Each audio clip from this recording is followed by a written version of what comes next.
మీరన్నిటిలో first ఉండాలి అనుకుంటే, ముందు డేలో ఫస్ట్ ప్లేస్ మీరు దేవుడికివ్వండి.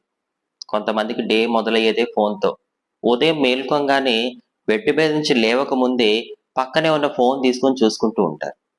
ఒక మాట చెప్పండి, మీరు డేలో పలికే మొదటి మాట ఏంటి? ఎప్పుడైనా ఆలోచించారా? నీకు ఒక నూతన దినాన్ని దయచేసిన దేవుడికి నువ్వు ఫస్ట్ ప్లేస్ ఇవ్వవు గానీ, ప్రార్థనలో మాత్రం యేసయ్యా నన్ను అన్నిట్లో ముందుంచేయి అని చెప్పని అడుగుతావు. నువ్వు అడిగేదొకటి, చేసేదొకటి. అందుకే ఏ రిజల్టు లేదు. సో, మీరు ఉదయం లేవంగానే మొదటి నిమిషాలు ప్రార్థన చేసుకోండి. అలాగే డేలో మీరు పలికే మొదటి మాట దేవుడి మహిమార్థంగా ఉండాలి. అమ్మకో, నాన్నకో, మీ ఇంట్లో ఎవరుంటే వాళ్ళకి వందనాలు చెప్పండి. ప్రైజ్ లార్డ్ చెప్పండి.